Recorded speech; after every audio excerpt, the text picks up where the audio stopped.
लाजवाल किरदारों के खालिक, one and only Nayyar Ejaz साहब से। पहली शूटिंग के लिए मैं करने के लिए आया तो सबसे पहले तो कैमरे ने ऐसे चौंका दिया कि है उधर तक था। 15 फिल्में तो इसलिए आपने लाहौर साइन कर ली कि उस वक्त 15 बनती भी थी। सर 100 फिल्में बनती नैयर एजाज जो है वो सुपरस्टार बन जाएंगे। कि जो आपके नसीब में लिखा है वो आपको घर बैठे मिलना है, और जो आपके नसीब में नहीं है आप कुत्तों की तरह जूतियां हड्डियां तोड़ लें आपको नहीं मिले। 15 साल पहले वो टोन टेम्पो बोली थी तो शाहरुख साहब ने 15 साल के बाद उन्होंने किरण बोला था। वो माशाल्लाह आज दुनिया का सबसे अमीर आर्टिस्ट है और हम अभी तक तगदों में भाग दौड़ में लगे हुए हैं। अखियां मेरा थी सोन नहीं दे दिया। विलन बनने आए थे, हीरो बनने आए थे। वो नेगेटिव कैरेक्टर ज्यादा क्लिक हुए थे। देखा जाएगा हिस्ट्री में कि एक साल में मैंने 6 ब्लॉकबस्टर कैरेक्टर किए। कि आपने तो कभी रोमांस किया नहीं, सीधी इज्जत ही लूटी, सीधी इज्जत ही लूटी है तो और उसको गोलियां पता खा है। के घर वापस आ गए। मेरा पुत्र की सोच रहे मैं कुछ नहीं माँ ऐसी कोई गल नहीं। मैंने कहा नहीं, मैंने लगता है तेरा दिल लग गया कितने, लेकिन तू आप ही दिल तोड़ के आ गया। उन्होंने कहा जी पुत्र बीवी हो जिन्नू तेरी पै जाए, बीवी हो नहीं जिदी तेनू पै। ये टीवी का सुर है, एक सुर था तो मैंने बीच में रख लिया आपने सियासी सुर रख लिया दोनों तरफ। कि दोनों तरफ चल जाए। अस्सलाम वालेकुम नाजरीन, मैं हूं नईम हनीफ और आप देख रहे हैं कॉफी विद आर। जब से आप ये शो देख रहे हैं और जितनी भी शख्सियात, सेलिब्रिटीज, एंकर पर्सन, पॉलिटिशियंस इस शो में आए, आज जिस शख्सियत को मैं आपसे मिलवाने जा रहा हूं, यकीनन मुझे ये लग रहा है कि मेरे लिए आज ये सबसे बड़ा शो है। और आप भी जब उस शख्सियत का नाम सुनेंगे, उनकी बातें सुनेंगे, शो देखेंगे और आपको भी लगेगा कि शायद आज कुछ नया हो गया। मेरी मुराद है लाजवाल किरदारों के खालिक, one and only Nayyar Ejaz साहब से। Welcome to the show sir. Thank you Naeem ji, आपका बहुत बहुत शुक्रिया, आपकी बड़ी मेहरबानी, आपने इतने प्यारे कलमात मेरे लिए अदा किए। Thank you. सर, जो एक लेजेंड का वर्ड है ना, लेजेंड का और लेजेंडरी, लोगों को इस वर्ड का मफहूम का नहीं पता कि लेजेंड किसे कहते अच्छा, दूसरी बात ये है कि मेरे हिसाब से लेजेंड जो है वो बहुत बड़े लोगों का के लिए कहा जाए तो बहुत अच्छा है। मैं तो अभी बड़ा हकीर सा हूँ। लेजेंड दी दिलीप कुमार साहब, दी मार्लन ब्रांडो साहब, उनके लिए लेजेंड है क्योंकि उन्होंने लेजेंड काम किया है। हम हमारे अभी साथ कोशिश मौजूद है द नैयर एजाज साहब। अभी कुछ अरसा पहले ना, शुरू करने से पहले वो एक अलहमरा में एक अवार्ड हुआ। एक खातून है, उन्होंने एक एफर्ट की।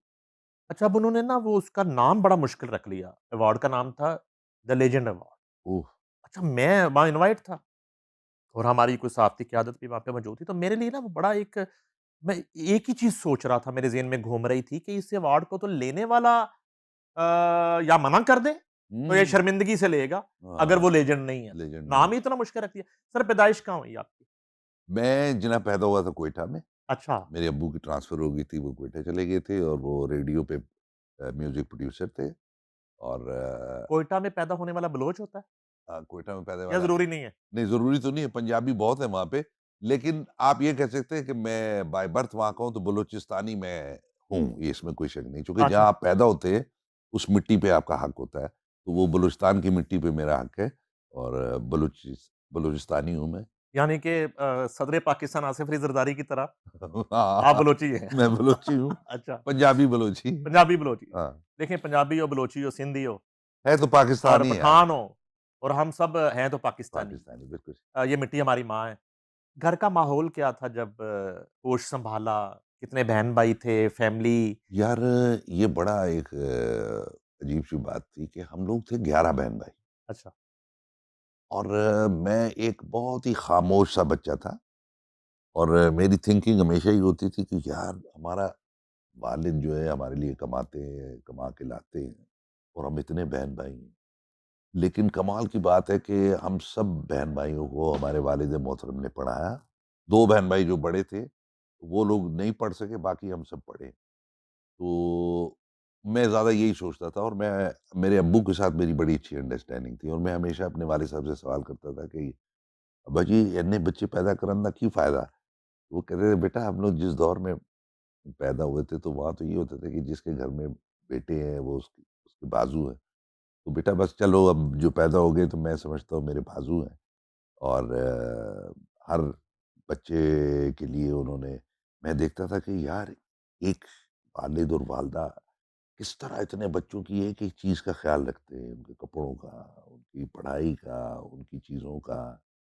और मैं अल्हम्दुलिल्लाह अपने बहन-भाइयों में इस तरह का था कि जब मेरे वालिद साहब एक दफ़ा स्कूल में आए, ये प्राइमरी में मैं पढ़ता था 5th में, तो फ़ीस होती थी गवर्नमेंट की, बहुत थोड़ी, कुछ 8 8 आने 10 आने को इस तरह की फ़ीस होती। मेरे वालिद साहब ने आके जब हेडमास्टर साहब से कहा कि यार मेरे बच्चे की फ़ीस क्या है? उन्होंने कहा यार ये इतना ज़हीन है आपका बच्चा कि इसकी फ़ीस जो है ना कोई नहीं है, ये बगैर फ़ीस के ही बस ठीक है, आपका बच्चा बहुत ज़हीन। तो मैं जब 6th में गया था, तो मैं ज़राअत पढ़ाता था। हमारा जो टीचर था ना ज़राअत का, वो कहता था बच्चे तुम पढ़ाया करो ज़राअत। अच्छा। तो मैं अब खड़े होके सवाल-जवाब ये खुद ही करता होता था। और तब से मुझे ये था कि चीज़ें और तरह से करनी होती हैं, चीज़ों को और तरह से देखना होता है। तो ये मेरी शुरू से इस तरह की आदत।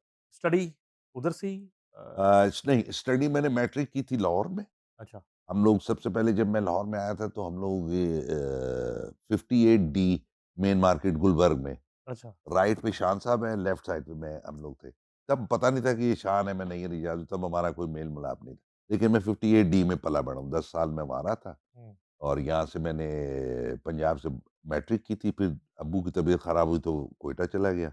एफए, बीए, एमए मैंने वहाँ से किया, पॉलिटिकल साइंस। और फिर लाहौर बाकायदा कब आए? फिर लाहौर में मुझे फ़िल्म में कास्ट किया गया। हमारे ताहिर सरवर मीर साहब जो आपके भी दोस्त हैं, उन्होंने अपना बबू बराल साहब ने उनसे कहा कि यार मैं सुहेल अहमद साहब का भाई बनाना चाहता हूँ। तो उसने कहा नैयर रियाज़ को? उसने कहा जी हाँ जी। तो फिर इनका मुझे फ़ोन आया और मैं इस तरह फ़िल्म के लिए आ गया। और ये मैं पहली फ़िल्म थी, पहली डेब्यू। पहली डेब्यू फ़िल्म थी डायरेक्टर कौन था? सत्यम मिट्टी, बबू बराल साहब थे। अच्छा, वो डायरेक्टर थे, डायरेक्टर भी थे, प्रोड्यूसर भी थे। प्रोड्यूसर भी थे। हाँ, क्या नाम था फ़िल्म का? शर्तिया मिट्टी। अच्छा, शर्तिया मीठे तो प्ले भी था ना? फिर प्ले के बाद जो फ़िल्म बनी थी, वो फ़िल्म करने में आया। ओके। पहली फ़िल्म अच्छा, वो थी। उनको कैसे ये पता था कि आप एक्टिंग कर लेंगे? वो ड्रामे उन्होंने मेरे देखे हुए थे अच्छा, बहुत ड्रामे सारे। इससे पहले हो चुके थे। बहुत सारे। वो क्या डेब्यू था टीवी का, वो तो टीवी बताइए? का डेब्यू ये था कि मैं जब लाहौर से मैट्रिक करके क्वेटा गया, तो आप खुद ये देखें कि जब आप इतने बड़े शहर से छोटे से शहर में जाते हैं, जिसके सिर्फ़ 4 सड़कें हैं बड़ी-बड़ी, तो उसके लिए वहाँ रहना एक अज़ाब बन जाता है कि यार किस तरह जिएँगे, क्या करेंगे? ये तो बड़ा प्रॉब्लम है। हम तो लाहौर जैसी मॉडर्न सिटी से आए हूँ। तो वो फिर एक दफ़ा हमारे अपने बड़े प्यारे हैं, रफ़ीक अब्बू साहब हैं, उनकी गारमेंट्स की दुकान है, तो वहाँ पे भाई-वाई सब बैठते थे, मैं भी वहाँ जाके शाम को बैठ जाता था। तो वहाँ पे तारिक महराज साहब ने एक दफ़ा सुना, तो मैं बातें कर रहा था, उन्होंने जो वोकल सुनी तो उन्होंने कहा, "यार ये रेडियो करता है?" उसने कहा, "नहीं यार, ये तो लाहौर में होता है, क्रिकेट-विकेट खेलता है, तो अब आ गया है, अब्बू की तबीयत ख़राब हुई है, यार इसको मैंने ड्रामों में लेना है।" तो रियाज़ भाई फ़ौत हो चुके हैं, वो पहले वो भी एक्टर थे। उन्होंने कहा, "यार ये तो सादा-सा आदमी है, इसके से कहाँ एक्टिंग-वैक्टिंग होगी?" उसने कहा, "नहीं छोड़ दे बस, ये मेरे पास आएगा, मैं इसको करा लूँगा।" हुँ, तो फिर पहली दफ़ा मुझे उन्होंने बुलाया और मैंने जाके एक स्क्रिप्ट दिया, उसकी लाइनें बोली। उन्होंने कहा, "बस ये सरदार का रोल तुम नहीं करना है।" हुँ। तो इस तरह से मेरे को पहला यंग टू ओल्ड कैरेक्टर मिला था और मैंने वो ड्रामा किया था। और क्रिकेट खेलते थे आप? मैं पहले यहाँ लाहौर में क्रिकेट खेलता था। किस लेवल पे खेली क्रिकेट? मैं सर, आप समझ लें ग्रेड क्रिकेट मैं खेल चुका हूँ। अच्छा, हुँ। उस दौर में कौन-कौन क्रिकेटर थे पॉपुलर? उस दौर में पॉपुलर आप समझ लें कि रमीज़ राजा साहब थे, सलीम मलिक साहब थे, इजाज़ अहमद साहब थे, ये लोग थे उस दौर के। मोहसिन कमाल एक होते थे, हुँ। Fast bowler, fast bowler Mohsin Kamal, Mohsin कमाल। हम लोग एक मल्लेदार थे, वादत रोड पे ही रहते थे हम मोहसिन लोग। हसन खान थे। मोहसिन हसन खान, ये लोग सुपर हिट थे ना, मतलब स्टार बन चुके थे। तो ये हुँ। लोग स्टार बन रहे थे, जो बाकी लोग थे। वो बैच हम मैं भी उसी बैच का यार सुपरस्टार का आप नाम ही नहीं ले रहे। कौन? इमरान खान, हाँ, इमरान खान भी सुपरस्टार है, इसमें कोई गेम में तो वो सुपरस्टार था। गेम में सुपरस्टार। हाँ। कभी मुलाकात भी हुई इनसे क्रिकेटर्स से? सलीम मलिक साहब से हुई थी शारजाह में, तो उन्होंने देख के थोड़ा-सा पहचान भी लिया था। वो ड्रामों की वजह से पहचाना था, वो ये नहीं पहचान सके थे कि मैं भी खेलता था, लेकिन मैंने शो कराने की कोशिश की। बैटिंग करते थे, बॉलिंग करते बैटिंग, थे? Batting, batting. अच्छा, और मैं भी विव रिचर्ड की तरह बड़ा बेबाक किस्म का प्लेयर था। क्या हेलमेट नहीं पहनते थे? ना, ना हेलमेट क्या, मतलब अल्लाह का शुक्र था, बहुत गोली की स्पीड में खेलता था मैं। अच्छा। हाँ, गेम बड़ी अच्छी थी। लेकिन जब मुझे सेलेक्ट नहीं किया गया और जब मैं वापस क्वेटा चला गया तो फिर मैंने बैट को साइड पे रख दिया। आपको पता है नईम साहब, जब आप में टैलेंट हो और वो टैलेंट में आपको पोज़ीशन ना मिल रही हो और फिर आप एक मिडल क्लास के बच्चे हों, तो फिर जब फैमिली का आप पे बोझ आ जाता है, तो फिर वो सारी चीज़ें खत्म हो जाती हैं। सिलेक्शन कहाँ नहीं हुई? कहाँ पे वो फुल ये ये स्टॉप आया? ये जो ग्रेट क्रिकेट का जब फाइनल था कि भई इसको रखा जाए या नहीं रखा जाए, तो वहाँ मुझे नहीं रखा गया तो फिर मैं वापस चला गया क्विट। जितने चौके-छक्के आपने इधर मारे हैं, वो अल्लाह ने अदाकारी में, लगवा दिए। और अगर उधर आपका करियर होता तो उधर भी फिर आज वाक़ई कोई वेवर रिचर्ड वाला काम ही हो जाता। काम ही हो जाना था बिल्कुल सही। अच्छा, तो टीवी कोयटा से स्टार्ट किया आपने। बिल्कुल क्वेटा टीवी से स्टार्ट अच्छा, किया। अब ये आगाज़ हो गया। जब आपने ये फैसला कर लिया एक्टिंग करने का, तो वालिद साहब की तरफ से, कोई बड़े भाइयों की तरफ से कोई हुआ नहीं, कि यार, क्या ही करन डया? वालिद साहब का सिर्फ़ इतना सा होता था हम लोगों को जो शुरू में था कि बेटा पढ़ लो। जब आप पढ़ लोगे जो मर्ज़ी करो मुझे उससे कोई वो नहीं है। लेकिन कम से कम मेरे बच्चे पढ़ जाएँ, नालायक और अनपढ़ ना रहें। हुँ, तो वो अल्हम्दुलिल्लाह इस चीज़ में बहुत तेज़ थी। मेरे जो भाई जो सिंगर हैं वो सलामत साहब आजकल माशाल्लाह अमेरिका में शिफ्ट हो गए हैं, वहीं रहते हैं। तो वो भाई ज़रा थोड़े-से सख्त थे ना, वो इन चीज़ों पे वो नहीं थे। वो कहते थे यार ये गाना या एक्टिंग ये सब फ़िज़ूल बातें हैं। आप पढ़ो, अपना फ्यूचर बनाओ। तो मैंने वहाँ क्वेटा से जब ड्रामे शुरू किए तो मेरे उस भाई ने मुझे कभी भी ना एप्रिशिएट नहीं किया था। लेकिन जब मैंने उनको ये बताया कि जी अब मैंने ग्रेजुएशन कर ली है, उन्होंने कहा अच्छा बहुत ज़बरदस्त। और उसके बाद मैंने फ़ोन किया कि जी मैं एक वफ़ाकी इदारे में जॉब पे लग गया हूँ। तो वो बड़ा वो उस वक़्त भी खुश हुए। उन्होंने कहा अच्छा यार अब तू पटरी पे चल पड़ा। ये जो बाकी जो तू काम करता है ठीक है, वो करता रहे, कोई मसला नहीं। और उसके बाद जब मैंने उनको फ़ोन किया कि जी भाई मैं एमए कर चुका हूँ और मेरी पोज़ीशन जॉब में भी बेहतरीन हो गई है।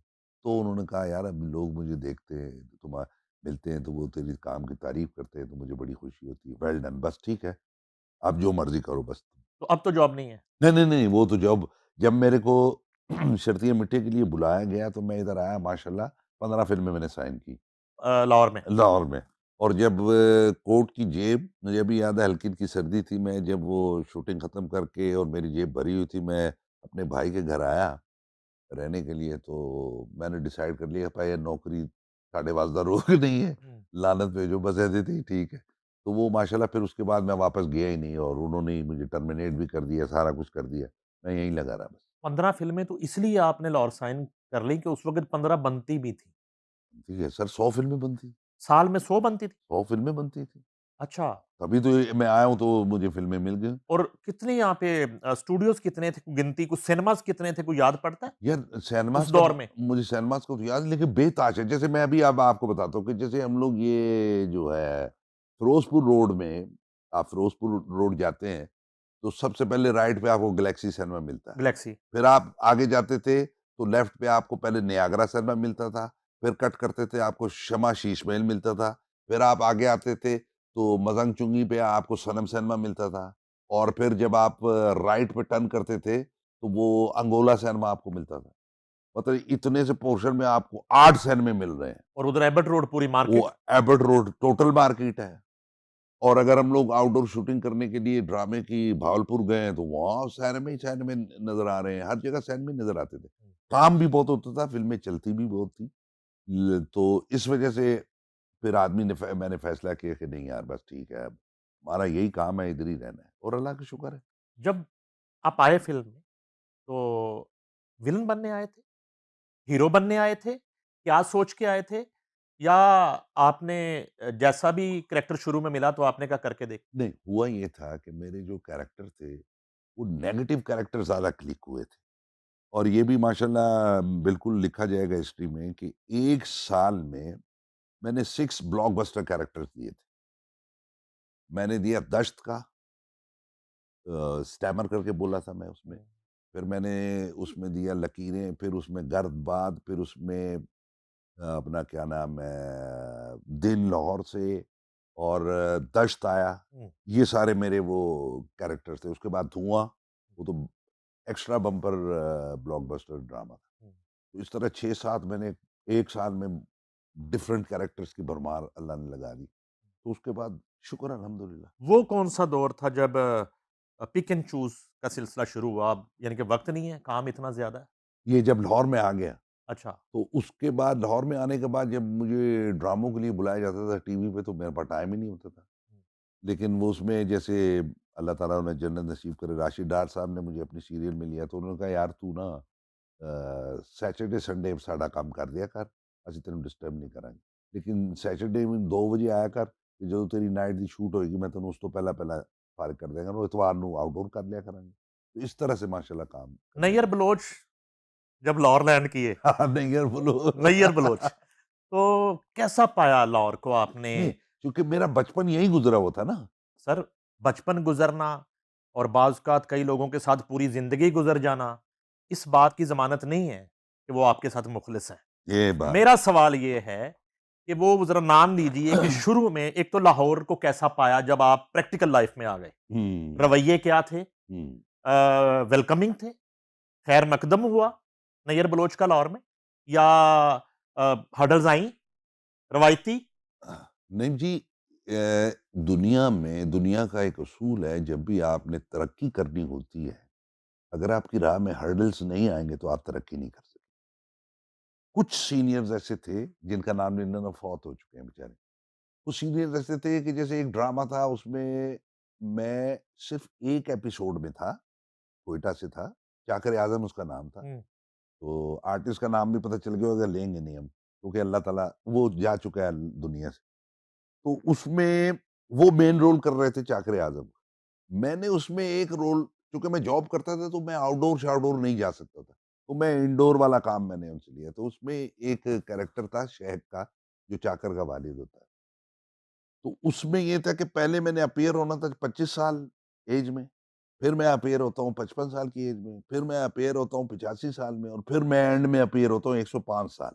हुँ, उसमें मैंने कैरेक्टर का जो मैनरिज़्म बनाया था कि वो बैठता है और उसकी जो सारी लुक और चीज़ें हैं वो शेर की तरह, इसी तरह वो बैठता है तना हुआ, और 190 साल 105 साल में भी उसकी वो अंदर का शेर जो है ना उसका जागा हुआ है।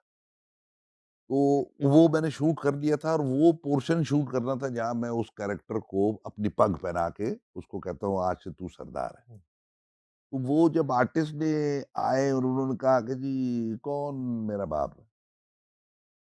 तो उन्होंने कहा जी, नहीं, नहीं ये, हुँ, उन्होंने कहा जी हमारा यहाँ का आर्टिस्ट है और ये वो फलाना। तो जब सीन देखे तो उसके बाद उन्होंने अड़ गए, उन्होंने कहा ये इसको रखो या मुझे रखो? उन्होंने हुँ, कहा जी ये एक ही सीन का, एक ही एपिसोड का है, हुँ, और ये हमारे यहाँ का मतलब लीडिंग एक्टर है, तो हम तो ये नहीं कर सकते कि इसको शूट करके कटवा दें। हुँ, खैर बात बढ़ी, दूसरे दिन जब मैं शूट करने के लिए गया तो मेरे कानों में पड़ चुकी थी कि जी एहतजाज हो चुका है कि इसको रखो या मुझे रखो। मैं फिर विथड्रॉ कर गया, मैंने कहा यार कोई बात नहीं। मुझे खुशी इस बात की हुई है कि अगर मैं इनके साथ काम करके कुछ सीख सकता था, जो इन्होंने रास्ता बंद कर दिया। तो मैंने कहा कोई ऐसी बात नहीं है। मैंने कहा जी हाँ, मैंने काम किया है तो मुझे चेक दिया जाए। फिर आप मुझे कट कर दें। मैं चेक लेके चुप करके घर चला गया। फिर वो ड्रामा फ्लॉप हो गया और वो कैरेक्टर जो था मेन, वो भी फ्लॉप हुआ। उसके बाद मैं आ गया, मुझे बुला लिया गया फ़िल्मों में, तो एक फ़िल्म थी माफ़िया, माफ़िया। माफ़िया। उसमें मैं विलेन था, और उसमें मैंने कुत्ते के साथ बाकायदा फ़ाइट की, ये लिबर्टी में, समनाबाद में और फ़िरोज़पुर रोड पे, हर जगह पे, मुल्तान रोड पे मैंने उसके कुत्ते के साथ बाकायदा फ़ाइट की, और वो परवेज़ राना साहब उसके डायरेक्टर थे। वो बड़ी अच्छी फ़ाइट हुई। तो अल्लाह इंसान के सामने किस तरह लाता है चीज़ें। एक सीन में वो एक्टर भी है, मैं भी हूँ और नदीम बेग साहब भी। और बेग साहब उस वक़्त सुपरस्टार थे और मैं नया-नया आया था विलेन। हुँ, अब नदीम साहब के साथ कोई फ्रैंकनेस नहीं, कोई बातचीत ही नहीं है, बस इतनी ही है, यार बड़ा अच्छा काम करते हो, शाबाश, वेल डन। वो इतनी ही हमारे साथ दोस्ती। तो बेग साहब आए, तो अब डायरेक्टर ने कहा कि जी ये नैयर जहाज जो है इसकी बहन की उसने इज़्ज़त लूटी, अब ये इसके हत्थे चढ़ गया तो ये अब इसकी लात तोड़ेगा। तो बेग साहब चुप कर कहते अच्छा, तो फिर मैं क्या कर रहा हूँ? उन्होंने कहा जी आप लो, ਇਹ ਕਿਉਂ ਤੋੜੇਗਾ? ਤੁਸੀਂ ਤੋੜੋਗੇ, 5 ਲੱਖ ਦੇ ਤੁਸੀਂ एक्टर हो, सुपरस्टार ਤੁਸੀਂ हो, ਇਹ ਤੁਸੀਂ ਲੱਤ तोड़ोगे। अब मैंने वहीं से टर्न करके उस एक्टर को ऐसे देखा और मैंने ऊपर देखा। वो देख रहा था मुझे कि यार इसने मुझे भी देखा और अल्लाह को भी देखा। ओ हो! आराम से हमने शूट की, बेग साहब ने मेरी लात तोड़ी, सारा कुछ हुआ और उसके बाद अगली शूट पे जाना था तो बेग साहब ने मुझे कहा, "आप भी वहाँ हो?" मैं कहा, "जी, आ जाओ।" मैं उनके साथ बैठ के चला गया और कोई बात नहीं की मैंने और मैं उसके बाद बोला ही नहीं, खामोश हो गया। मैं कहा, "या अल्लाह, इसका मतलब है कि जो चीज़ आपने करनी है, वो इंसान को नहीं करनी चाहिए।" इस नहीं ज़िंदगी में ना बहुत से ऐसे लम्हात आए जहाँ सीखा। क्योंकि मुझे जब इसने कट करवाया था मैं उधर से निकल के अपने घर जब गया तो मैंने रास्ते में ये सोचा, मैंने कहा या अल्लाह, अगर जिंदगी में मुझे तू कोई मकाम देगा तो मैं जिंदगी में किसी टैलेंट के साथ ये ज्यादती नहीं करूँ। वो मैं अभी तक कायम हूँ, मैं किसी के साथ कोई ज्यादती करता ही नहीं। ये चीज मैंने सीख ली। परदेस अपने मुल्क के अंदर हो या बाहर हो, आगाज में कुछ तिनके होते हैं जिनका सहारा होता है हम्म। और वो याद रहते हैं सारी जिंदगी। और अब थोड़ा सा मुझे अंदाज़ा है कि ख़वातीन जो आती हैं दूसरे इलाकों से, हम्म। लाहौर, कराची और इस्लामाबाद जैसे शहरों में, उनको किन मसाइल का शुरू में ओए। सामना होता है शो बिज़नेस में। किस तरह से उनका स्ट्रगल पीरियड पीरियड होता है और कई दफ़ा कुछ मुख़लिस तिनके मिल जाते हैं। तो आपके करियर में लाहौर में आने के बाद वो नाम जिन्होंने वाक़ई जो है ये सोचे बगैर कि नैयर एजाज जो है वो सुपरस्टार बन जाएँगे और वो आपका सहारा बने। हाँ बिल्कुल, उसमें जी सबसे पहले नबील। अच्छा, नबील बिल्कुल नबील बुलबुले वाले। बुलबुले वाले, वो बिल्कुल मैं तो उसको दोस्त नहीं कहता, भाइयों की तरह है वो। नबील है, फिर ताहिर सरवर मीर है। उन्होंने मेरे पे इतने बड़े-बड़े आर्टिकल और पता नहीं कहाँ-कहाँ मुझे मेरे कलाबे बनाएगा और आज तक उनके साथ दोस्ती, दुआ सलाम चल रही है। ये लोग बहुत वो थे। फिर जावेद शेख साहब, जब मुझे उन्होंने एवेन्यू स्टूडियो में देखा, बड़ा माशाल्लाह, वेरी गुड, मेरा कमरा है, जो दिल करे आ जाया कर, नो प्रॉब्लम। और इसी तरह रीमा जी ने बहुत वेलकम किया था। फिर शान साहब के पता नहीं शहज़ाद रफ़ीक साहब के साथ मैं शान साहब के घर पे गया, तो शान साहब जब गेट से बाहर आए तो मुझे देखा और उन्होंने कहा, ओह! मैं तो आपका बड़ा फ़ैन हूँ, आपको बड़ा लाइक करता हूँ। और वो माशाल्लाह आज भी यही कहता है कि मैं आपका फ़ैन। ये ज़रा ना इन सारे नामों में ज़रा ताहिर सरवर मीर मैं आपसे डिस्कस करना चाहता हूँ। बिल्कुल कर लें। मैं बड़े शोज़ करता हूँ और आप जैसे लोगों के मोस्टली जो सीनियर लोग हैं उनके मुँह से मैं ताहिर सरवर मीर का नाम ताहिर सरवर मीर मुझे लगता है फ़ज़ल दीन की तरह 24 घंटे खुले रहे हैं लोगों के लिए ना, हाँ, कि जब किसी को मसला हुआ और वो अवेलेबल हैं। ज़रा बताएँ ताहिर सरवर मीर जो हैं, वो क्या उनकी क्वालिटी डे फर्स्ट से आपने देखी और किस तरह के दोस्त और ख़ास तौर पे पहचान उनको कि यार नैयर एजाज में टैलेंट है? अब जिस तरह बब्बू बराल साहब ने उनसे कहा कि यार मुझे इसमें वो नहीं हो जड़ा वो कहते वो नैयर रियाज़ कहना हाँ, ताहिर मीर ने कहा नैयर रियाज़ ने कहा, फ़ोन किया मैं आ गया। तो जिस तरह उन्होंने मेरे पे रिपोर्टिंगें कर के मेरा यहाँ तक खड़ा कर दिया उन्होंने। फिर दोस्ती इतनी ज़्यादा अच्छी हो गई कि जब मिलना हमने अच्छी बातें करनी, अच्छे काम पे डिस्कस करनी, अच्छे म्यूज़िक पे डिस्कस करनी, अच्छी सारी अच्छी-अच्छी चीज़ों की डिस्कस करनी। बाकी आपको पता है कि जब दोस्त हों तो और बहुत सारी बातें भी डिस्कस हो जाती हैं, हाँ। तो उस पे पर्दा ही रहने दें। तो वो एक बेहतरीन आदमी है और मुझे वो इसलिए भी अच्छा लगता है कि वो सिर्फ़ मेरे लिए नहीं, वो कई लोगों के काम आया यार वो आदमी। ये बहुत बड़ी बात होती है, नो डाउट। बहुत बड़ी बात होती है। नहीं कभी गाइड भी किया उन्होंने किसी हवाले से? नहीं, गाइड उन्होंने बिल्कुल नहीं किया, उन्होंने देखा, उन्होंने कहा यार तुम बिल्कुल ऐसा ना ज़रा सीख पढ़ के आए हो, ज़बरदस्त। अपन और मेरा हमेशा से नईम जी एक बात पे बड़ा भरपूर एतक़ाद है कि जो आपके नसीब में लिखा है वो आपको घर बैठे मिलना है और जो आपके नसीब में नहीं है, आप कुत्तों की तरह जूतियाँ, हड्डियाँ तोड़ लें, आपको नहीं मिलेगा।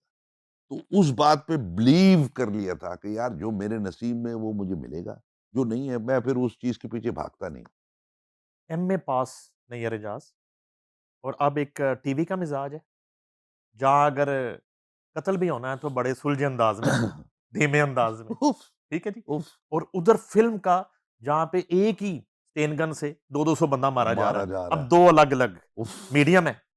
तो लेकिन आपका मिजाज जो है, वो तो ये धीमे वाला है धीमे वाला है। और जो एक फैमिली बैकग्राउंड और पढ़ाई-लिखाई प्रॉपर, तो इधर कैसे एडजस्ट किया? इधर सर पहले ही जब मैंने पहली शूटिंग के लिए मैं फ़िल्म की जब आया करने के लिए आया तो सबसे पहले तो कैमरे ने ऐसे चौंका दिया कि हैं? हुँ, वो तब तक था। फिर उसके बाद वो टीवी पे था ना एक्शन, तो हमने काम शुरू कर दिया।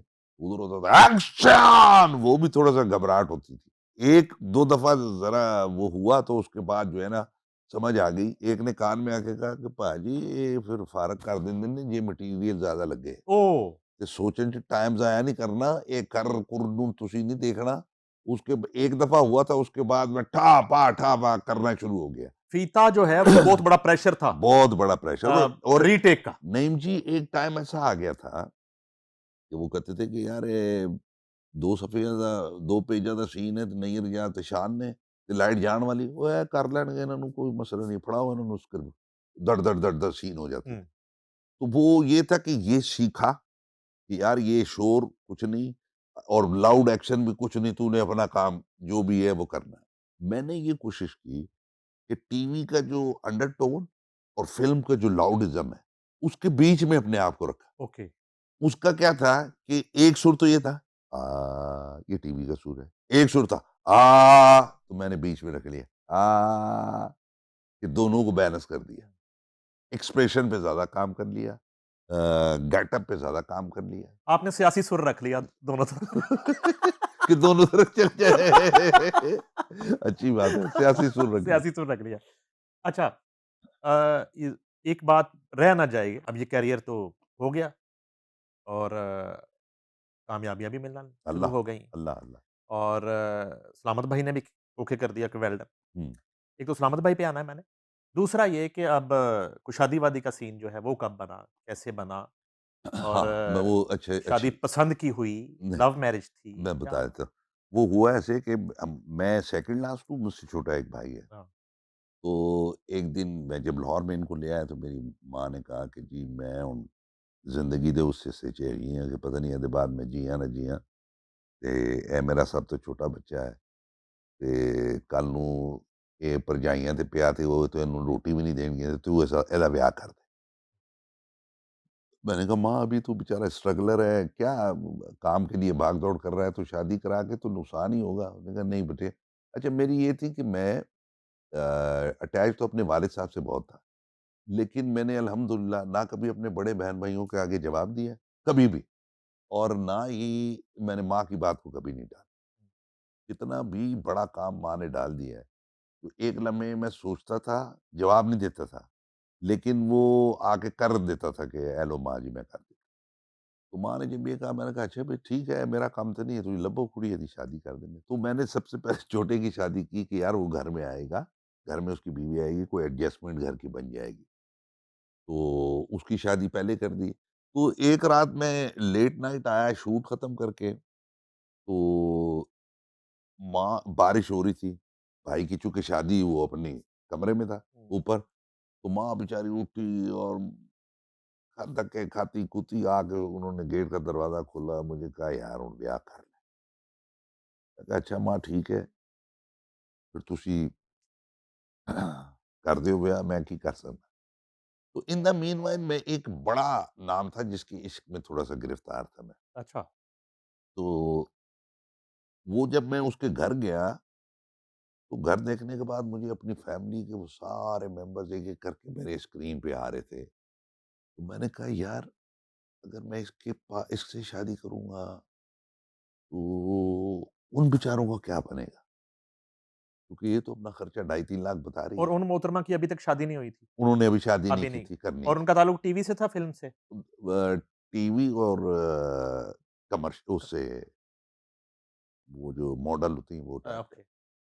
तो मैं सोचता रहा और मैं चुप करके उसके घर से उस दिन यानी नबील कि रिश्ता लेके आप ज़हनी तौर पे खुद ही गए? मैं और नबील गए ना, अच्छा दोनों गए, ओके। तैयार करके मैं नबील को मैं यार गल कर जो भी है और जो नबील को कह के गए कि मैं मेरे लिए चल रहे हो? हाँ, वो नहीं उसको पता था कि मैं उधर नहीं जा रहे। अच्छा, वो आया बैठा, अब वो मुझे देखे जा रहा है, तो मैंने नबील को कहा यार कोई गल ना करी, उठिए। तो हमारी नबील की मेरी इतनी अंडरस्टैंडिंग है कि हम हर चीज़ एकदम समझ जाते हैं। हम आपस में साल भी ना मिलें, तो जब हम मिलेंगे या फ़ोन करेंगे तो हम सारे दुखड़े आपस में कर लेते होते हैं। ये वो शोले में अमिताभ बच्चन धर्मेंद्र का रिश्ता लेके गया। ऐसा रिश्ता था। तो नबील को मैंने कहा कोई बात नहीं करनी और बस चल निकलने की कहा। खैर वो बिज़ी हो गए हम लोग। उसने कहा यार तूने बात करनी थी। मैं कहा हाँ, मैं बताता हूँ, बताता हूँ। मैं उसके साथ निकला और फिर उसके बाद मैं उस तरफ भी मैंने रास्ते में नबील को कहा कि यार नबील, मेरे ज़हन में ये बात चल रही है कि आज मैं अपनी खुशनुदी के लिए ये तो कर लूँगा, लेकिन वो जो बेचारे मेरी तरफ देख रहे हैं उनका क्या हाल होगा? वो तो रुल जाएँगे बेचारे। तो लिहाज़ा मैं तो विथड्रॉ कर रहा हूँ। मैं घर में आया खामोश बैठा हुआ था, कराची से लाहौर आ गया, खामोश बैठा हुआ था। आपको घर में काम वाली चाहिए थी असल में? नहीं, मुझे ये था कि मेरी माँ बुज़ुर्ग हो चुकी है, काम वाली चाहिए, मतलब घर के काम-वाम करे। घर सँभालना। बात वही काम हाँ, वाली हो गई। हाँ। तो मैं खामोश बैठा था तो मेरी माँ ने मुझे देखा और मेरे पास आके, माँओं को तो यार पता चल जाता हुँ, है जिनकी कोखों से आप जन्म लेते हैं, हुँ। उनको तो पता होता है कि मेरा बच्चा क्या सोच रहा है। मेरी माँ ने मुझे कहा कि यार मेरा पुत्र की सोच रहे है? मैंने कहा कुछ नहीं माँ, ऐसी कोई गल नहीं। उन्होंने कहा नहीं, मैंने लगता है तेरा दिल लग गया किते, लेकिन तू आप ही दिल तोड़ के आ गया। हुँ। मैंने माँ की तरफ देखा, मैं कहा नहीं माँ ऐसी तो कोई गल नहीं, मैं कोई दिल विल नहीं तोड़ के आया। उन्होंने कहा नहीं पुत्र, एक गल याद रखी माँ ने। मैं माँ जी की, उन्होंने कहा जी पुत्र, बीवी हो ਜਿਹਨੂੰ तेरी पै जाए, बीवी हो नहीं जिदी तेनू पै जाए। और ये बात मेरे को ऐसे आँख खुल गई। और जिस दिन माँ खोल के माँ ने कहा ना कि यार ब्याह कर ले, मैं कहा माँ आप ही लभ लो, मैं ब्याह कर ला।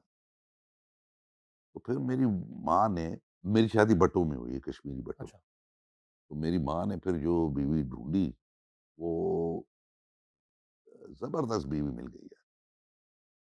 खिदमतगुज़ार भी बेतहाशा और हँसमुख बहुत, और ज़िंदगी बस मज़ेदार हो गई कि उसके बाद फिर ख़्याल भी नहीं रहा कि यार किसी को मैंने देखा, किसी को चाहा, नहीं, नहीं, हुँ। बेहतरीन हो गया। नैयर बलोच से नैयर भट्ट हो गए। अरे यार भट्टों के अच्छा, सलामत भाई ने म्यूज़िक किया जो हाँ, और क्लासिकल किया उन्होंने। हाँ। तो ये कोई गॉड गिफ्टेड था या फिर वो कहीं किसी नहीं वो घराने-वराने के कोई शागिर्द हो गए, किस तरह हुआ? नहीं, वो हुआ ऐसे था कि क्वेटा में जब हम लोग थे ना, हुँ, तो सलामत भाई की वॉइस बड़ी प्यारी थी, हुँ, वो जो सुना थी वो। तो वहाँ पे चूँकि अब वालिद साहब का रेडियो पाकिस्तान से ताल्लुक है, तो वहाँ पे मेहदी हसन साहब आए। तो फिर मेरे वालिद साहब ने फिर सलामत भाई को उनका शागिर्द किया। वो उनके साथ फिर कराची चले गए। हुँ, वहाँ जाके उन्होंने सीखा। अपने भाई की एक चीज़ को मैं हमेशा एडमायर करता हूँ कि उस आदमी ने कभी आमियाना काम नहीं किया कि आजा बैठ जा साइकिल पे, आजा बैठ जा मोटरसाइकिल पे, ये वो नहीं। हुँ, उसने अपना एक क्लास रखी और वो आज तक कायम है। और अल्लाह का करना ये हुआ कि आज उसके बच्चे जो है माशाल्लाह अमेरिका में वेल सेट है। उनका जो मंसूर बेटा है उसने वहाँ के फौजी की बेटी से शादी की हुई है, और उसका जो साला है वो वहाँ का लेफ्टिनेंट जनरल है हुँ। आजकल। और वो एकड़ का घर उसको मिला हुआ है। वो टॉपर था स्कूल में, और वो एवीपी है बैंक में, अमेरिकन बैंक में। उसकी बीवी भी वही है। माशाल्लाह बेहतरीन हो गया। भाभी को कभी ये जो फ़िल्मों में एक होता है ख़वातीन को कि हमें वो जज कर रही होती हैं कि इधर रोमांस का सीन हीरोइन के साथ ये तो मसला कभी इसलिए नहीं हुआ होगा कि आपने तो कभी रोमांस किया नहीं, सीधी इज़्ज़त ही लूटी है, सीधी इज़्ज़त ही चर्बी लूटी। लूटी है तो और उसको गोलियाँ पता खा के है घर वापस आ गए। यानी कि आप तो काम मुका के ही आए हैं। आया भाभी को ये हुआ कि ये मसला खत्म हो गया है। शूटिंग खत्म कर आया, हाँ। हुणे मेरे को ला गया। ये तो नहीं कभी इश्यू हुआ, नहीं, नहीं, नहीं, नहीं। कभी भी नहीं। मैं एक बात बताऊँ, देखो अल्लाह की तरफ से होता हुँ, है। आपकी नीयत बिल्कुल साफ होगी ना नईम जी, तो आपको जो आपका साथी मिलेगा वो भी पॉज़िटिव मिलेगा। हुँ, वो इन सब चीज़ों को कोई कभी माइंड नहीं। मैं जब जब मैंने सबसे अच्छा काम क्या किया कि जब मैं शादी हुई, शूटिंग पे जाता था, मैं अपना मोबाइल घर छोड़ के चला जाता हुँ। कि भई देख ले, मेरा कोई हिंगी-बिंगी, हिंचर-बिंचर नहीं है। मैं एक सीधा घर काम पे जाता हूँ, काम से घर आ जाता हूँ। तो चौथे दिन मेरी बीवी ने कहा, "यार ਇਹ ਤੁਸੀਂ ਲੈ ਜਾਇਆ ਕਰੋ, मैं ही ਤੁਹਾਡੇ ਨਾਲ ਗੱਲ ਕਰ ਲਾਂਗੀ ਤੇ ਮੈਨੂੰ कोई शक-वक नहीं है, बस ਤੁਸੀਂ ईज़ी हो जाओ।" तो वो उस दिन से वो पक्की है। फिर उसने ये देखा कि यार ये आदमी जो है ज़िम्मेदारियों से भागा हुआ नहीं है, ये सारी ज़िम्मेदारियाँ पूरी करता है। तो उसके ज़हन में इस तरह का कोई वो शक शुबा नहीं है। फ़िल्म और टीवी मिला के कितने कैरेक्टर किए हैं? कैरेक्टर अच्छे खासे कर लिए हैं, लेकिन नहीं भाई एक बात है कि मैंने ना कोई बहुत ज़्यादा काम नहीं किया हुआ। हुँ। लेकिन मेरी चीज़ें अल्लाह ताला ने इतनी बरकतें डालता है, कि वो क्लिक ज़्यादा होती है। कौन-सा रोल अपना हुँ। जो करने के बाद आपने क्या किया?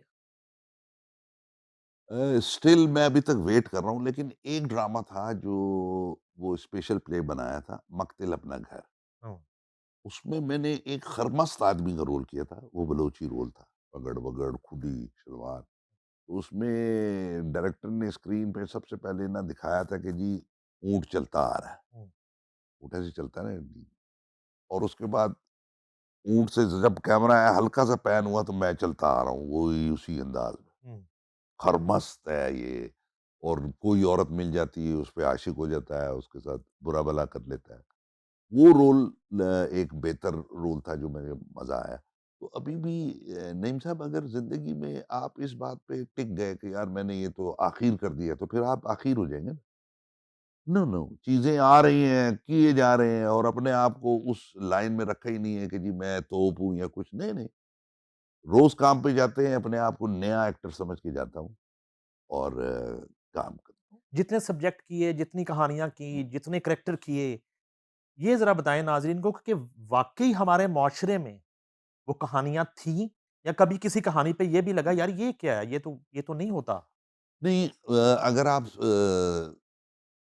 20 काम करेंगे तो एक काम ऐसा होगा जो शायद ओरिजिनल लग रहा या होगा। एग्ज़ैजरेशन हाँ, होगी। हाँ। नहीं तो अक्सर तो वही होता है ना कि एक आदमी ने कंसीव किया, उसने एक रोल बना दिया, ये पॉज़िटिव है, ये नेगेटिव है, ये फलाना है, ये ढिकाना, कास्ट करने वाले आपको कास्ट कर लेते हैं कि अच्छा जी आपने ये काम करना है, ये रोल आपका है। तो वो फिर जिस तरह मुझे दश्त मिला था, दश्त में मैंने जैसे बताया कि वो स्टैमर करके मैं बोला था उसमें। बाबूजान, ये उसकी डबल टोन मैंने की थी कि पहले तो वो डरा हुआ बाप के साथ बात कर, बाबूजान वो मैं शहताज को प्यार करता हूँ। बाबूजान वो मुझे अच्छी लगती है। और उसके बाद जब टाइम गुज़रता है, शहताज मुझे नहीं मिलती और मैं एमपीए बन जाता हूँ, तो फिर बाप कहता है कि ओए तुमको कहा था कि गाँव में ये करो, वो करो, फलाँ काम, तुमने वो काम नहीं करने, ये वाले काम करने हैं। बाबूजान, अब आप भी थोड़ा समझने की कोशिश करें, मैं ये नहीं कर सकता, मैं एमपी हूँ, मुझे सोच समझ के कोई काम करना है। तो इस तरह का वैरायटी डाली थी। फिर मैंने जो धुआँ किया था, तो उसमें एक बड़ा खूबसूरत है कि ज़ह नसीब, ज़ह नसीब, ज़ह नसीब। उसमें वो लेके आया था एक मॉडर्न, एक स्टाइलिश आदमी, या इसी तरह और बहुत से ऐसे कैरेक्टर्स इससे जिनमें। पहले वाला जो टोन था आपका, उसपे एक हालिया आपका एक पॉडकास्ट था, हाँ, जिसे सियाको-सबाक से हट के थोड़ा-सा उन्होंने। वो पब्लिश हुआ कि आपने कहीं कहा कि शाहरुख ने वो किरण वाला जो था, वो आपको 15-20 साल बाद कॉपी कर दिया, कुछ इस तरह की बात हुई? नहीं, नहीं, कॉपी वाले मैंने बात नहीं की। मैंने कहा था कि जी दुनिया में स्टैमर करके बहुत से लोग बोलते हैं, तो वो मैंने दश्त में ये उधर से लिया था, और मैंने उसकी जो बैकग्राउंड बनाई थी वो ये बनाई थी कि जी इसने अपने बाप को, अपनी माँ को कत्ल करते देखा है, तो वो ये सहम गया है, और वो जो बोलता है तो वो खौफ में ये बात करता है। और मैंने 15 साल पहले वो टोन टेम्पो बोली थी, तो शाहरुख साहब ने 15 साल के बाद उन्होंने क किरण बोला था। तो वो माशाल्लाह आज दुनिया का सबसे अमीर आर्टिस्ट है, और हम अभी तक तगदो में, भाग-दौड़ में लगे हुए हैं। तो उन्होंने इसको अजीब सियाक-ओ-सबाक से हटा के लिखा कि जी शाहरुख खान ने मेरी नकल की टोन की। तो इस तरह बचकाना सी बात होती है, ये बात है। स्क्रिप्ट में तो अभी आपको डायरेक्टर कहे जी कि 150 बंदा मारना है, हाँ। तो आप कबूल कर लेंगे। हकीकी ज़िंदगी में कभी गोली चलाई, कभी फायरिंग नहीं, करी? नहीं, नहीं, मैं थप्पड़-थप्पड़ मारा कभी किसी को? पहले जब मैं था थोड़ा-सा, मैं पहले बहुत ज़्यादा एग्रेसिव था, और मैं कोई थोड़ा-सा लिहाज़-विहाज़ नहीं करता था, गले पड़ जाता था, गलत बात। हुँ, अच्छा, मेरी शुरू से ही आदत थी कि मैं दोस्ती भी बिल्कुल नहीं करता था, लोगों से बहुत ज़्यादा नहीं मिलता था, अपने आप में और अपने काम पे लगा रहता था। तो इस वजह से 1-2 दफ़ा मैंने क्वेटा में एक था प्रोड्यूसर, उसने ज़्यादती की थी, उसको मारा था टीवी के अंदर ही, तो फिर मुझे 1 साल बैन कर दिया था। तो वो जब बैन किया, और मैंने कहा ना कि जब ज़िम्मेदारियाँ पड़ती हैं, तो फिर आप सबसे पहले आपका गुस्सा ही जाता है। हुँ। फिर आप सब्र करते हैं कि यार, तो उसके बाद मैं ना हिचकिचाता रहा बस ज़्यादा। लेकिन अब भी कभी-कभार ऐसा होता है, हमेशा ताहिर सरवर मुझे कहता है, "यार पाजी, निगर साहब मैं तुसी वैसे तो इन्ने पढ़े लिखे और समझदार हो, लेकिन यार तुसी सीधे हुन च टाइम नहीं लांदे।" मैं कहा यार वो कदी-कदी हो जाता है, गलत गल ते, वरना अदरवाइज़ तो बिल्कुल। वो जो मोहतरमा थी, जहाँ रिश्ता लेके गए थे, उन्होंने फिर शादी कर ली? हाँ, उन्होंने शादी कर ली। उसके बाद फिर मुलाकातें रहीं, फिर और बताया नहीं, आपने कभी कि मैं किस मकसद के लिए आया वो था? बहुत बड़े जगह पे उनकी शादी हुई और 12 साल बाद हम लोग उधर मिले थे, अपना क्या नाम है, एयरपोर्ट पे। अच्छा, और नहायत मोहब्बत से एक-दूसरे को हेलो हाय कहा और मैं खामोशी से एक साइड पे बैठ गया। वो राज़ नहीं बताया आपसे? नहीं, नहीं, मैं भी चुप आज रहा। तक सीने में? हाँ, मैं भी चुप रहा, वो भी चुप रहा। अच्छा, गुड। एक तो वो मैंने जो है ना अभी जो हुँ, सिंध हुकूमत ने जो प्रोजेक्ट किए हैं, उस पे आना है मैंने। हुँ। और इससे पहले पंजाब हुकूमत ने भी अनाउंसमेंट कोई की, कुछ उस पे बात करनी है बस आखिर में। ये बताइए कि सब्जेक्ट आपकी मर्ज़ी, स्क्रिप्ट आपकी मर्ज़ी, बजट का इश्यू नहीं है। कौन-सा रोल है जो करना चाहते हैं, जो आपके अंदर कहीं है और अभी तक आपने किया नहीं? देखो जानी, मसला ये होता है कि अगर आप एक स्टेल एक्टर है ना, तो फिर आप कोई एक रोल करके आप उसी को सारी उम्र बेचते रहेंगे कि जी मैंने ये रोल किया, मैंने रोल किया। मैं चूँकि स्टेल आर्टिस्ट नहीं हूँ, तो मैं हर लम्हा तलाश में होता हूँ अच्छे रोल की। फिर ये होता है कि जब आपकी ऑब्ज़र्वेशन लेवल बहुत स्ट्रॉन्ग होगा, तो आप किसी भी कैरेक्टर को इस तरह से कर सकते हैं कि वो दूसरों को अपील करे। तो मैं हर वक़्त इसी तलाश में रहता हूँ कि अब इस तरह का रोल हो जाए, अब इस तरह का रोल हो जाए। वो कोई मेरे लिए उसका कोई इश्यू नहीं। आज तो आपने बड़ा हौसला बंधाया है, जो एक हमारी इन्फॉर्मल गुफ्तगू में कि डायरेक्शन के मैदान में जो है ना वो ज़रख़ेज़ है मिट्टी। हुँ, काफ़ी लंबी लिस्ट आज आपने बता दी है। हाँ, बता दी। अच्छा, चलें मैं हीरोज़ की भी बात कर लेता हूँ। विलन एक थोड़ा-सा मेरी नज़र में मुश्किल बहुत मुश्किल है। अगर पार्ट उस है। हाँ, अपने बात जो है न्यू कमर्स में, यानी कि मैं फ़िल्मों में अगर विलन भी देखता हूँ, बड़ी-बड़ी फ़िल्में बनी हैं, तो बड़े चॉकलेट से विलन लगते हैं। यानी कि वो विलन का रोल कर रहा है, बंदे-बुंदे भी मार रहा है, लेकिन वो उसके एक्सप्रेशन, उसकी शक्ल, उसकी शबाहत, उसका जो है ना वो एक्ट विलन वाला नहीं है। उसकी वजह ये है ना कि हर आदमी के अंदर एक हीरो तो बैठा हुआ है ना। तो वो बनना ही नहीं चाहता कि मैं यार विलन बनूँ या लगूँ। और इसके लिए बहुत ज़्यादा आपको वर्क करने की ज़रूरत होती है कि कैरेक्टर क्या है और उस कैरेक्टर के साथ आपने कितना खेलना है। अब जैसे हम लोगों ने बाजी फ़िल्म की थी मैंने, हुँ, तो बाजी में ये था कि हम लोगों ने ये डिसाइड किया कि जी ये जब स्क्रीन पे आए तो लोग समझें कि ये ट्रांसजेंडर है। लेकिन वो ट्रांसजेंडर नहीं है। हुँ, तो वो उसमें वो तौलिया बाँध के वो तक हुए, तो वो तो इतना हिट हुआ कि मैं तो सोच भी नहीं हुँ, सकता था। तो वो ट्रांसजेंडर वो आता है, उसने टॉवल पहना हुआ है और उसने गाना गाया और गाना गाने के फ़ौरन बाद जब फ़ोन आता है, फ़ोन जब वो उठाता है और अपनी टिंड पे वो विग लगाता है, हुँ। तो उसके बाद जो उसने उस वो कहता है ना कि लो, फ़िक्र ना करिए सारे का। तो वहाँ उसने लोगों को अपने साथ चला लिया कि यार नहीं ये ट्रांसजेंडर नहीं है, ये तो भाई ये और उसकी एक शेड खड़ी कर दी कि इस तरह का आदमी और ये इस तरह का विलन।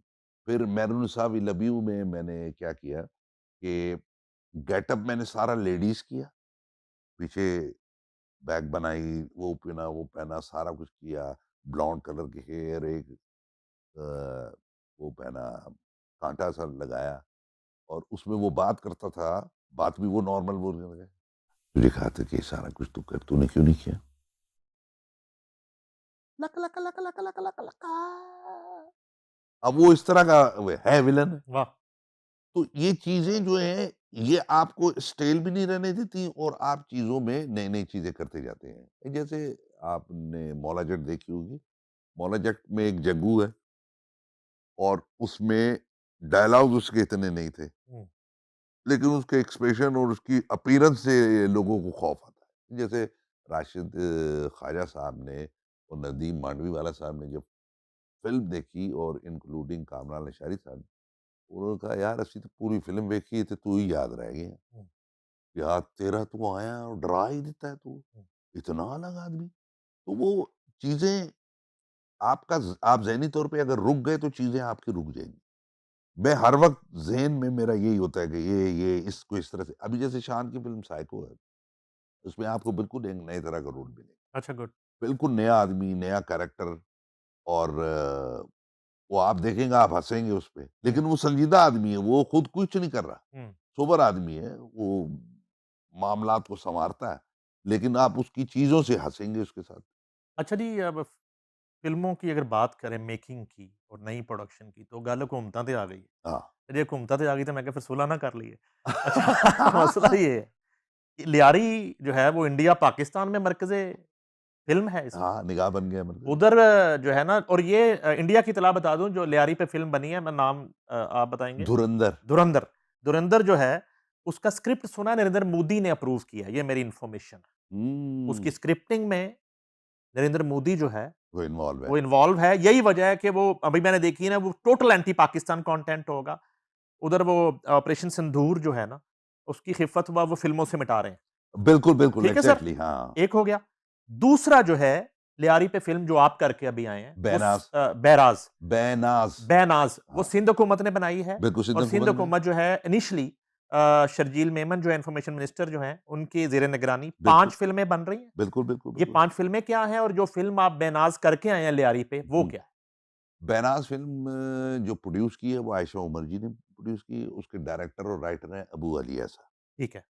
और ये कहने में कोई आर नहीं है कि अगर आप मतलब जैसे गवर्नमेंट ने फ़िल्म बनाने के लिए दी और अबू अलिया साहब ने उसको 25-26 दिनों में कंप्लीट कर दिया। एक फ़िल्म 25 दिन में कंप्लीट। कंप्लीट कर दी सर, सिर्फ़ काम पे तवज्जो है ना, ड्यूरेशन कितना? जो है सवा 2 घंटे की फ़िल्म। कास्ट क्या है? कास्ट मैं बता देता हूँ, मैं हूँ, आयशा उमर है, दनानीर है, समिया मुमताज़ हैं। दनानीर वो जो पार्टी हो रही है। हाँ, ये पार्टी हो रही है, वो गल मेरी बेटी बनी हुई है अच्छा। और वो लियारी पे थी, हमने सारी शूट लियारी में की है। और वो माशाल्लाह कंप्लीट हो गई। मैं ये कहना चाह रहा था कि जिस तरह डर नहीं सब लगा लियारी में जाके वो सुना है वहाँ पे गैंग वॉर होती है, पता नहीं, नहीं नहीं क्या? अब तो बिल्कुल भी नहीं है। डर नहीं लगा आपको? नहीं, नहीं, नहीं वो अच्छा। चूँकि फिर प्रोटेक्शन भी थी ना। डाले चल रहे थे साथ सिक्योरिटी ये वो? या डाले ज़रूरत नहीं थी? नहीं डाले थे लेकिन हमें नज़र नहीं आ रहे थे। हमें ये पता था कि जी आप परेशान नहीं हो, डाले हैं लेकिन हम लोगों ने कहा था कि यार सर पे ना चढ़े बस दूर-दूर रहें तो हम लोग सारे काम कर लेंगे। क्योंकि इंडियन फ़िल्म में तो लियारी को इलाका गैर दिखाया गया है। हाँ, नहीं उधर तो दिखाएँगे चूँकि उसकी वजह ये है कि वो हमसे ज़हनी तौर पे, जिस्मानी तौर पे और हर तौर पे कमज़ोर हैं। तो अब वो अपनी खिफ़्फ़त मिटाने के लिए फ़िल्मों के थ्रू वो ये सारे काम कर सर वैसे नैयर भाई कितना ज़बरदस्त है। सिंध हुकूमत ने 5 शुरू की, 5-10 पंजाब हुकूमत शुरू कर दे। कोई 3 जो है ना बलूचिस्तान से शुरू हो जाएँ। एपीके में तो खैर वैसे फ़िल्म चल रही है वो और तो ना च भी बने खैर है। हाँ, उनकी फ़िल्म चल रही है उसको छोड़ और दें। उनको चलने दें। मैं तो सिर्फ़ ये ये कितनी फ़िल्में तो जो है ना इसी तरह से इंडस्ट्री खड़ी मैं आपके तवज्जुह से नईम साहब, मैं देखिए आपको इसलिए ये बात कह रहा हूँ कि चूँकि आपका ताल्लुक भी तो जब हम लोग फ़िल्मों में आए थे, जब हम लोग बिल्कुल। छोटे-छोटे से थे, आप भी पप्पू से छोटे से तो अब हम लोग बूढ़े-बूढ़े मैच्योर हो गए। तो हम लोगों ने तो सारा वो देखा हुआ है ना, वो हुँ। शोर, वो रश, वो काम, वो सब कुछ हमने देखा हुआ है। तो अब तकलीफ़ होती है कि यार इंडस्ट्री बिल्कुल ही डाउन होके बैठ गई है।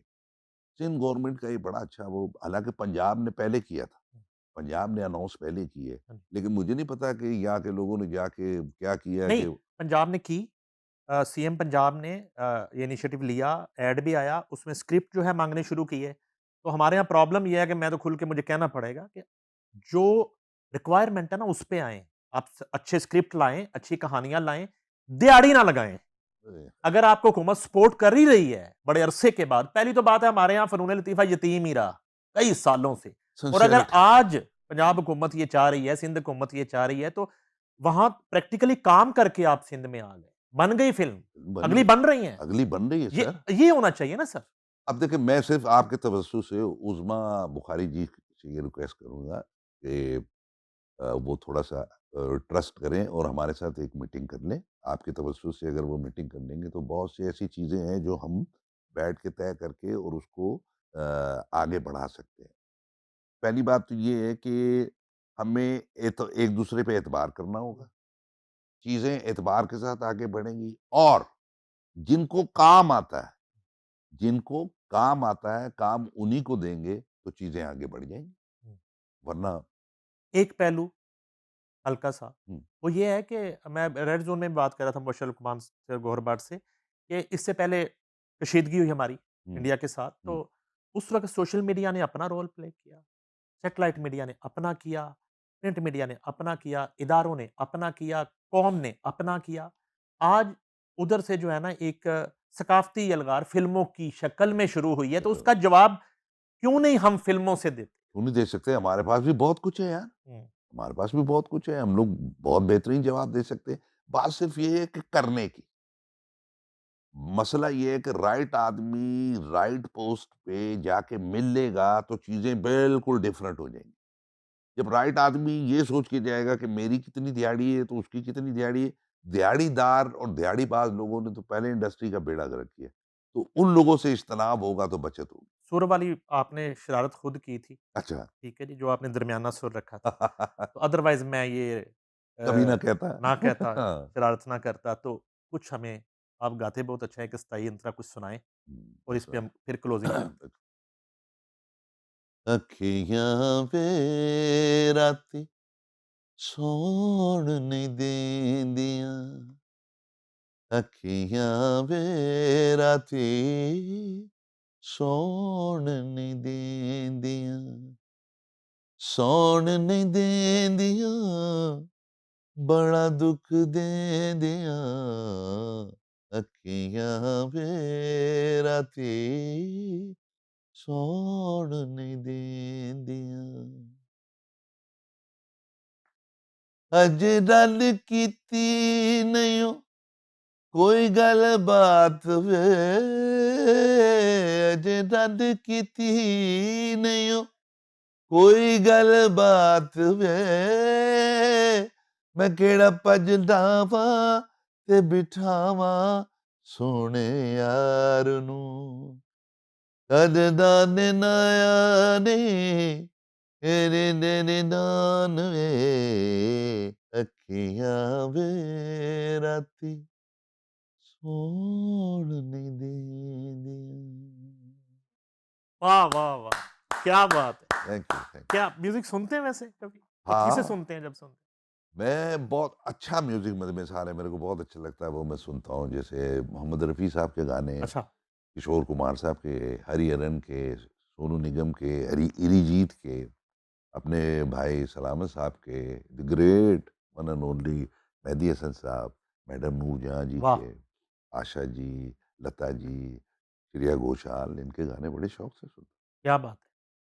नए आने वालों को एक पैगाम हूँ। यार भाई, ज़िंदगी में अगर आपने ये काम करना है, तो इसमें मुश्किलात तो आती हैं। अगर आप ये फ़ील करो कि आप में टैलेंट है, फिर आप घबराओ नहीं, डट जाओ, दुनिया आपकी। बहुत शुक्रिया थैंक नैयर एजाज साहब थैंक तशरीफ आवरी का। नाजरीन, जैसे मैंने अपने इंट्रो में कहा था, अपने काम के यकता, versatile, legendary, one and only Nayyar Ejaz हमारे साथ मौजूद थे। और हमेशा की तरह हमने तो कोशिश की कि आज का इंटरव्यू कुछ हवालों से ये लगे कि शायद उनका पहला इंटरव्यू, बहुत से ऐसे पहलुओं को हमने डिस्कस किया जो शायद इससे पहले कभी उनकी किसी टीवी अपीयरेंस या किसी इंटरव्यू में ना हुए हों। उम्मीद है कि आपको पसंद आएगा। नैयर एजाज और नईम हनीफ को दीजिए इजाज़त। अल्लाह हाफ़िज़।